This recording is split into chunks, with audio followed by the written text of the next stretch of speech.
Assalamualaikum warahmatullahi wabarakatuh. Pada pelajaran kali ini kita akan membahas bagaimana menghitung nilai indeks menggunakan metode variasi musim, persentase terhadap tren. Seperti yang sudah kita pelajari pada metode sebelumnya, variasi musim itu bisa dihitung menggunakan metode rata-rata sederhana yang sudah kita cari, relatif bersambung, dan persentase terhadap tren serta persentase terhadap rata-rata bergerak. Sekarang kita akan fokuskan bagaimana menghitung nilai indeks menggunakan metode variasi musim, persentase terhadap tren. Cara menghitung nilai indeks dengan menggunakan metode persentase terhadap tren itu mirip dengan metode sebelumnya, yaitu relatif bersambung, baik melalui nilai rata-rata atau median nantinya. Cuman sebelumnya metode ini kita harus menghitung dulu persamaan tren yang sudah kita cari pada metode sebelumnya, yaitu metode least square.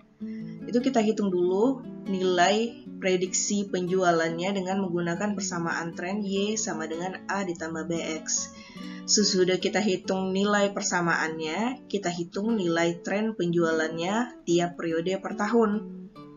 Nah, setelah dihitung nilai trennya, kita hitung rasio nilai real terhadap nilai tren. Barulah setelah itu kita menggunakan metode yang mirip relatif bersambung.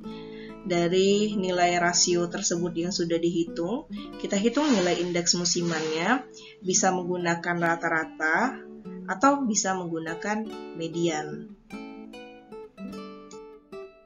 Sesuai dengan namanya, persentase terhadap tren, langkah pertama yang kita harus lakukan di dalam menghitung nilai indeks adalah kita prediksi dulu penjualan dengan menggunakan persamaan Y sama dengan A ditambah BX. Kita cari nilai A dan B sehingga terbentuk persamaan Y sama dengan A ditambah BX. Untuk itu kita harus mencari nilai A dengan rumus sigma Y dibagi N dan mencari nilai B dengan rumus sigma X dikali Y dibagi X kuadrat. Nah, ini merupakan contoh soalnya di mana diketahui penjualan tahun dan tiap tahun memiliki 4 periode atau 4 triwulan. Nah, langkah yang harus kita lakukan adalah kita tentukan seluruh data kita genap atau ganjil. Karena jumlah data kita adalah 20 adalah genap, maka ketika kita ingin menentukan nilai X-nya, itu kita harus menggunakan bilangan ganjil. Caranya kita tentukan nilai tengahnya.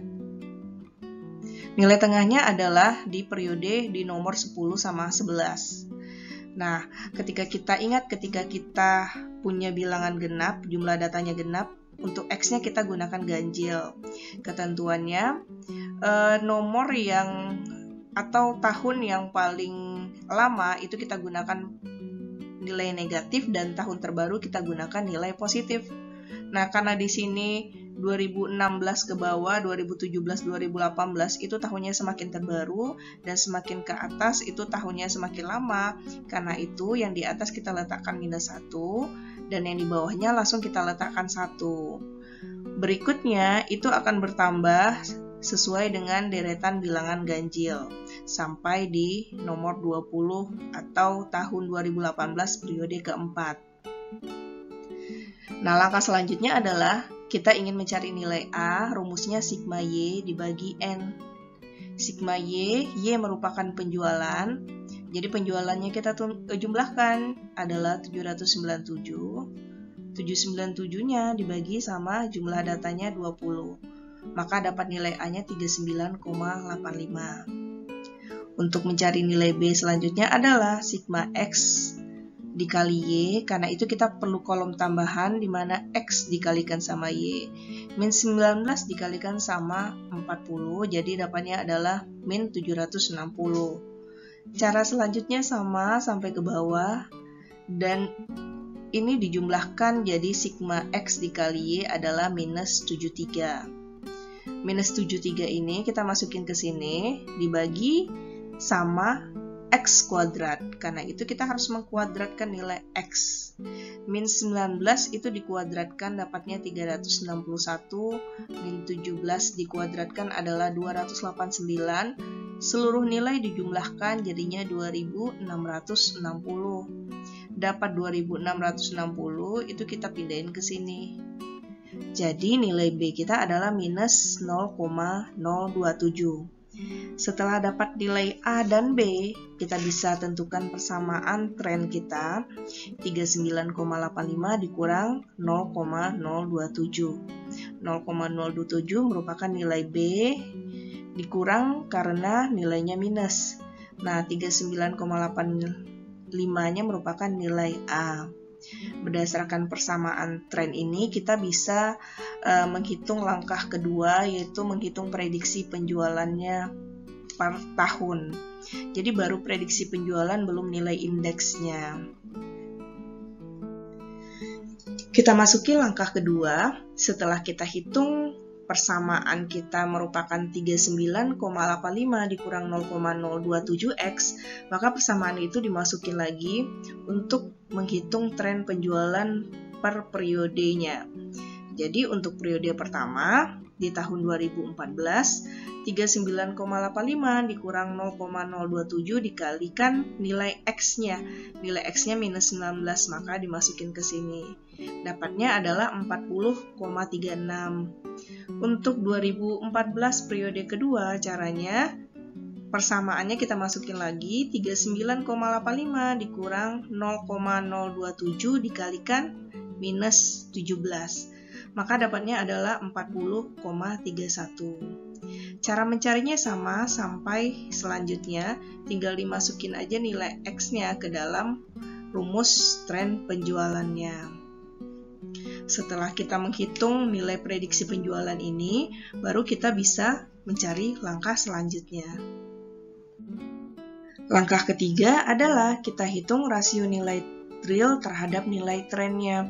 Jadi nilai tren yang kita hitung dari langkah sebelumnya adalah ini, 40,36, 40,31, dan selanjutnya.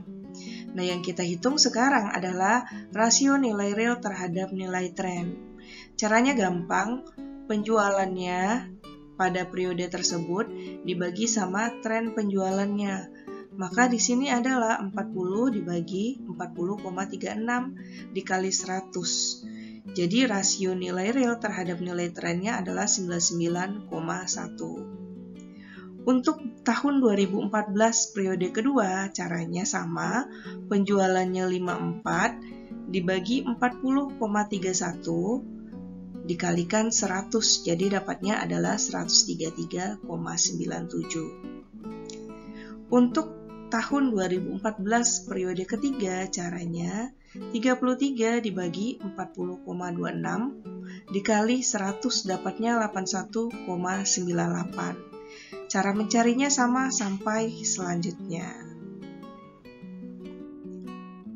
Langkah keempat adalah setelah kita hitung rasio nilai real terhadap nilai trennya, kita hitung langsung nilai indeks musimannya, bisa menggunakan rata-rata atau median. Jadi tinggal dipilih salah satu aja, tapi di sini dicontohkan dua-duanya. Nah, tadi tabelnya berbentuk ke bawah, sekarang dikesampingkan, di mana di tahun 2014 periode pertama, kedua, ketiga, keempat. Cuman perpindahan tabel daripada vertikal dijadikan horizontal saja. Tujuannya adalah kita mudah menghitung rata-rata untuk per periodenya. Jadi, untuk menghitung nilai indeksnya menggunakan metode rata-rata, caranya ini tinggal dijumlahkan aja semuanya, dibagi sama 5. Kenapa? Karena jumlahnya 5 untuk mencari nilai rata-rata. Jadi dapatnya adalah 109,24. Untuk mencari periode kedua, tinggal seluruh tahun pada periode kedua itu dijumlahkan saja.